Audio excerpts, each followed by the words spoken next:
share ko man. Dali ta kay base mo na last 12 na ya panahuman.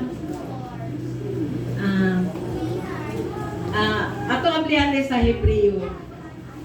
Murag nako naman ako, na-share na baga na ako ni before ako nag-women's kami, pero ako lang mag-i-kuwan tungkol kay nailaghan ako mga duga ko.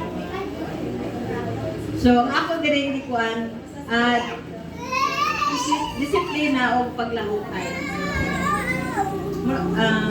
Dili sa Hebreo 12:5 to 11. Ako na basahon. Nalimot ba kamo sa pagpadasig sa mga pulong nga gisulti sa Dios kaninyo ingon nga iyang mga anak. Anak isipan nga mahinungdanon ang pagdisiplina sa Ginoo kanimo. Ayaw kaluyakon badlungon kaniya. Kay disiplinahon sa Dios ang tanan nga iyang gihigugma o kastiguhon ang tanan niyang anak nga iyang giila. Lahutay sa inyong giantos ingon nga pagdisiplina kaninyo. Ang pagdisiplina kaninyo nagpaila nga iisip kamo sa Dios nga iyang mga anak. Kay may anak ba gud nga dili disiplinahon sa iyang amahan. Sa 8, kung dili kamo kastiguhon sama sa gihimo sa Dios sa tanan niyang mga anak, dili kamo tinuod nga mga anak niya, kung dili mga anak sa gawas. Ang atong mga tawhanong amahan, magkastigo ka nato, gitawod ta sila. Di ba mas labi pang gawato nato ang pagkastigo sa atong espirituhanong amahan, aron makabaton kita kinabuhi. Kay gidisiplina kita sa atong mga tawhanong amahan, sulod sa mugong panahon lamang sumala sa ilang gihuna nga angay buhaton. Apan ang Dios magdisiplina kanato alang sa atong kaugalingong kaayuhan aron makaambit kita sa iyang pagkabalaan.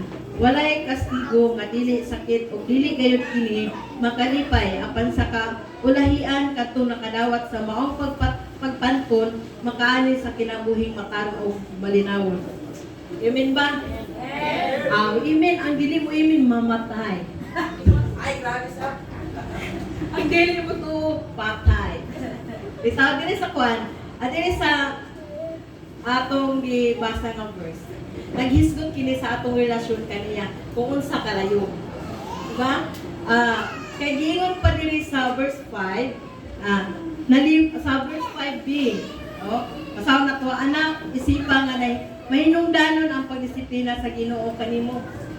Og ayaw kaluya kung badlungon kaniya. So, dili gyud ta dapat maluya. No? Kay kana pagdisiplina mo man para man sa ato kayuhang pagkinabuhi. Kaya gyud pud dinhi nga, it means nga ang pagdisiplina sa Ginoo kanato, dili pasabot nga gisilutan kaniya, di ba? O dili na pasabot nga gisilutan kaniya. Kun dili gidisiplina kita aron makakuna nato ang maayo. Amen ba? Amen gyud kay masino. Aron mabakuna nato ang maayo tungod sa kadako niyang gugma ngari kanato og dili pasabot nga iyang badlungon para mapahamak kitang tanan. Diba kundi para yun na sa atong kaayuhan kay son. Muna ato maintain ato batunan nga ang tanan atong pagdisiplina bisan pa man sa tawhanon na pagdisiplina. Although na magisakit na itong makuan pero naglaw pa dawat-dawat na. Kung maigo ka, ayaw pagtinay. Bahala mo yung pak! Magtanggaw, pak! Damaton. Diba? Di ka na, dili man ang nagpasabot nga kuan namang gid ang kulong ugod sa Ginoo. Diba? Hait pa sa duhay sulab. Muna ko anak ko hinumduman. Kaya maski may munta, although di maayo to kasing-kasing karon. Tapos makabati ka ni tao kuan. Muna gid taglaw. Pag maikot ta, mauyo ta, ayaw lihay daw ka, pak! Pagharap mo tanan, bukol diri bukol ito. Kaya para mo na sa atong kaayuhan. Kaya diha, muna nagpasabot nga, pag-review man na sa ato, pagsakda sumod kay nakitaan man kita nga dili maayo kun maski wala ta nakuan nga dili kita ang ipabati-batian, pero kung mudulot sa atong kasing-kasing, ato na lang yun na siya. Ikuan, dawaton atong ipamuhat sa atong kinabuhi para kita magkinabuhi nga magmalinawon, di ba? Yeah. Amen, bro. Kaya gingon pa din sa verse 7. Verse 7, basahon na to ha. Lahutay sa inyong giantos ingon nga pagdisiplina kaninyo. Di ba? So ang pagdisiplina, kinahanglan nga doon na magmalaw tayo kita mga igsoon sa atong giantos diri sa kalibutan. Kay kining tanan lumalabay lamang sa bisan unsang matang sa pagsulay. Dili nato igsapayan ang tanan kay para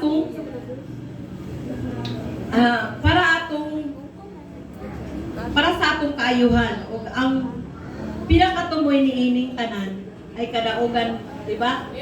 Sa tanan natong mga pagsulay, magkidaiya-iya kang mga pagsulay, mga problema, normal na na tungod kay mga tarong ng tang, ako kita problema. Kaya kisa mga tagaw pa ni Pastor Bob, kisa tong walay problema, hands up. Why mo hands up? Kaya nga naman, ang walay problema, at tumas kasada, nag-guit-guit na lang ka. Gusto mo na, may problema, wala problema, pero at today, nanakot lang langaw. Diba? Maana na nakakuan ka sa yun mga igsoon. So, dapat yun, kung disiplinahon kita, kung na itong mga problema, isang unsa pa na klase ng problema, di kita mo surrender. Mas damor kita na mo duol diha sa Ginoo. Mo nuntot kita kung kunyap lamang gagsa ang sikiran ko para kita makuan, di ba? Para kita malayo. Kay lisod kayo pag malayo kita sa Ginoo mga igsoon. Kay sa matag sa nato at kanya-kanya kitang na-experience sa atong mga kinabuhi. Pag once mosunod kita sa Ginoo, diha nato diha nato makita kung unsa. Kaya di ba makalaong tayo nato sa Ginoo. Dool mo sa Ginoo, wala ko'y problema. Di ba? Muna ko na pero baliktad mga igsoon. Mas the more ang problema, kung unsa ba itong problema kanya ito, mo times 2 times 3 pa. Kaya tungod kay nga naman. Diha ta gisulayan sa Ginoo kung unsa kita ang pamatinud-anon sa iya, kung unsa nato ang atong pagpangalagad sa iya, kung diin ta kutob nga mo tuo kaniya ug mo salig, di ba? Kung diha nato makuan nga kung asa tataman, kung mo surrender pa kita o mo padayon pa kita sa glaw pa ni sa pagkuan magkuan na kanang mo liko ta sa kuan at ta sa dili maayong dalan o may sangputan at may dili sa datang dalan. Diba? Duha naman ako na pagpili. Ang ato na pagpili. Kita na magpili kung nata ito. Letas maayo o sa dili. Diba? Pero, una-una na ito mga igsoon, kung mapili kita sa dili, maayo nga dalan. Ay napagdahon nga maayo ang imong kinabuhi. Diba? Ang maura na mga igsoon, nanaranak sa'yo. Usa magpabilin kita. O dito sa verse 9, o sa verse 8. Verse 8 di ay. Kung dili kamo kastiguhon sama sa gihimo sa Dios sa tanan niyang mga anak, dili kamo tinuod nga mga anak niya. Kung dili mga anak sa gawas, aroy. Musugot lang ko mga anak sa gawas. Sabi mo sugot na. Away mo sugot. Anak yun. Naglaong pa. Magpasalamat kita sa Dios. Nagihatagan tag mga spiritual parents. Kasama lang ni Pastor Bob sa education. Kaya isang usap na diha, sila mo sa oy kuan kay di ba kung kita pod nakitaan kita ng maayo. Disiplinahon mo dai ta. Di ba dili no? So siyempre makuan kita tungod kay salamat kita sa Ginoo kay naa sila gigamit sa Ginoo para sa pagkuan sa pero ana makabuhat kuan i-review kita, ma-review kita. Dili tanang panahon nga nato mabantayan kung sa ato manabuhat. Di ba? Makalaong tanga uki-uki ra pero badya, uy, dili nang dito mao. Adi sir pa ka makuan kung sagaro sa kapatid. Di ba? Kung sa lato na kapatid, dili naman to sakto. Bamurag na saya naman, no? O di ba? So ang pagkuan gyud isa sa pagyaon. Kay gayon pa din niya na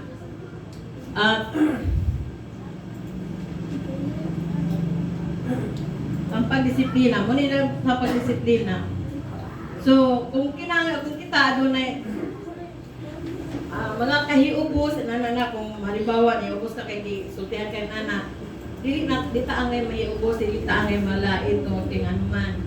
Ang kanang pagsagda sa ato, i-correct kita sa ato mga spiritual na ginikanan kay nakita nila kung kasi atong nahimo nga dili maayo. So dapat dili na lang nato na imayno, dapat ato pas lamor na to iampo sa Ginoo nga Lord. Kung gusto may nayumon ako sa'yo, sa ilo ako na salamat sa ilahan ako ay nagsaway sa amo. Pero dili po sa tanang panahon nga, magpusigil ang pulang mo tagpasaway. Dili po, pareho mo na sa natural ng mga anak, di ba? Salawayon, pero dili pa ng panahon mga salawayon. Nanak mo yun na kay, ay, may bata, no? Wabatan ni Diyos kong katiguang. Agi mo taga-bata, kung usa sila kasabok, inana sa ta. Usa, o din, giingo pa na, kung ano, sa pag-disiplina. Kung unsa man ang aduna o adunay ato mga dili maayong binuhatan, aduna pud sila'y katungod sa pagbadlong na nato. Kay sila man sugo man sa Ginoo. Sila man ang kuan, kung lagi nang giingon pa na okay na sa ato pero dewa man kabantay na sayop na di ito. Di ba? O man dili gyud ta angay malain. Dili nato angay ikasuko. Mas angay kita ato pasalamatan na lang nato ang tao nga nagsagda nato. Kay mo man na ang kuan. Sahay na ba sa atong mga batasan, kung makabati kita mga istorya na na, murag laino na ganit nato, no? Laino na nato pagkuan. Makalao nga, kita rin ipabati-bati. O, di ba? Tapos, kinsay mo uyon man nga, ang pulong sa Ginoo height sa duhay sulam. Di ba? So, diligin nato na ikalimod tungod kay sakit yun, sakit. Pero mo lagi na giingon dihaan na. Pag once na kuanong ta, maminaw na lang ta. Di na lang ta mo kuan ba mo ribang ta kay sayop man